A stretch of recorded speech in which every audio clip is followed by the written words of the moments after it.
Assalamualaikum warahmatullahi wabarakatuh. Perkenalkan, kami dari kelompok 2 akan mempresentasikan hasil diskusi kami mengenai state standards and objective atau merumuskan standar dan tujuan. Saya Mustafa Ahyar sebagai pemimpin dari video pembelajaran kali ini. Dan perkenalkan anggota dari kelompok 2 yaitu Khairun Nisa SPD, Rama Uli Sianipar SPD, Mega M. Sitomorang SPD, dan Mustafa Ahyar SPD. Discussion. Langkah kedua dalam model Azure adalah menyatakan standar dan tujuan pembelajaran. Tujuan pembelajaran biasanya ditulis oleh guru atau sekolah dengan mengidentifikasi hasil yang sangat spesifik. Penting untuk dicatat bahwa tujuan pembelajaran adalah pernyataan tentang apa yang akan dicapai setiap peserta didik, bukan bagaimana pelajaran akan diajarkan. Classification. Ada 3 komponen penting dari rencana pelajaran Azure. Yang pertama ada strategi, teknologi, dan pemilihan media. Lalu yang kedua ada penilaian. Lalu yang terakhir adalah harapan belajar peserta didik. Saya Mega Sitomorang akan menjelaskan tentang strategi, teknologi, dan pemilihan media. Di mana saat kita memilih suatu strategi yang tepat, maka teknologi yang kita gunakan atau media yang kita gunakan juga harus kita sesuaikan dengan strategi yang mau kita capai. Maka dengan itu kita harus memastikan bahwa pembelajaran dapat terlaksana dengan baik dan seimbang antara strategi dan media yang kita gunakan.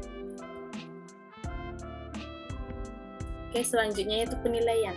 Nah, gimana penilaian yang kita lakukan untuk memberikan apresiasi kepada seorang anak setelah mengikuti suatu pembelajaran. Nah, seperti peserta didik akan lebih mampu untuk mempersiapkan dan berpartisipasi dalam kegiatan belajar ketika mereka mengetahui hasil yang diharapkan.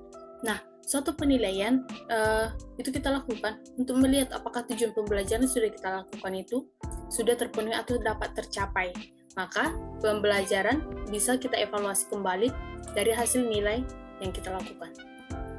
Oke, selanjutnya itu harapan belajar peserta didik. Nah, seperti kita tahu, ada strategi yang harus kita tentukan dengan baik, media yang kita gunakan dengan tertentu yang sesuai dengan pembelajaran, maka harapan belajar peserta didik apa? Nah, dari suatu tujuan akan dapat tercapai, dari situlah kita lihat apakah harapan belajar dari seseorang peserta didik dapat tercapai.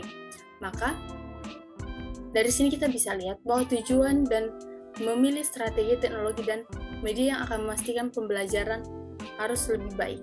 Nah, dari situ bisa kita lihat bahwa pembelajaran akan terlaksana dengan baik jika semuanya bisa terlaksana dengan seimbang antara strateginya dan teknologi yang kita gunakan dan media yang sesuai dengan untuk mencapai tujuan pembelajaran yang akan kita capai. Terima kasih. Nah, selanjutnya, rumusan ABCD untuk menentukan tujuan pembelajaran. Apa maksudnya?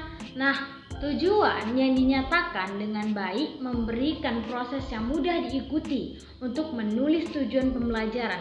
Selain itu, rumusan tujuan pembelajaran atau kompetensi dapat dikembangkan dengan menggunakan rumus ABCD. Rumusan ABCD merupakan akronim dari komponen-komponen sebagai berikut.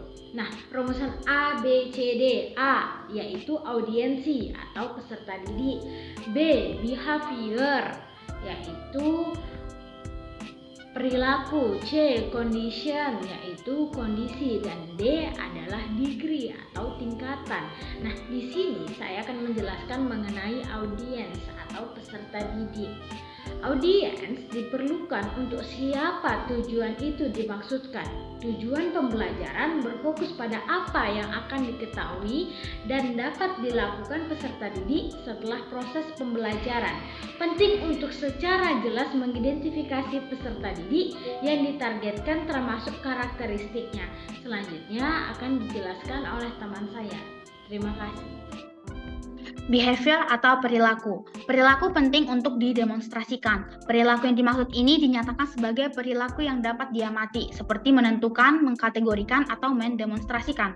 Istilah yang tidak jelas seperti tahu, mengerti, dan menghargai tidak mengkomunikasikan kinerja yang dapat diamati. Contohnya, daripada meminta peserta didik memilih jawaban yang benar pada tes konservasi air, mintalah mereka membandingkan dan membedakan dua sistem konservasi air untuk mengidentifikasi mana yang paling ramah lingkungan. Condition atau kondisi. Condition diperlukan di mana perilaku akan diamati. Situasi dan kondisi atau lingkungan yang memungkinkan bagi peserta didik dapat belajar dengan baik. Penggunaan media dan metode serta sumber belajar menjadi bagian dari kondisi belajar ini. Kondisi ini sebenarnya menunjuk pada istilah strategi pembelajaran tertentu yang diterapkan selama proses pembelajaran mengajar berlangsung. Kemudian degree atau tingkat. Degree yang dimaksud di sini adalah degree of mastery atau proficiency atau tingkat kemahiran, di mana pengetahuan atau keterampilan baru harus dikuasai. Persyaratan akhir dari tujuan yang dinyatakan dengan baik adalah tingkat akurasi atau kemahiran yang dengannya kinerja minimal yang dapat diterima akan dinilai. Tentunya peserta didik dapat melebihi harapan yang telah ditetapkan. Kriteria ini dapat dinyatakan dalam bentuk persentasi atau persen dengan menggunakan kata-kata seperti tepat, benar, waktu yang harus dipenuhi, dan kelengkapan persyaratan yang dianggap dapat mengukur pencapaian kompetensi. Demikianlah hasil dari presentasi kami ucapkan terima kasih.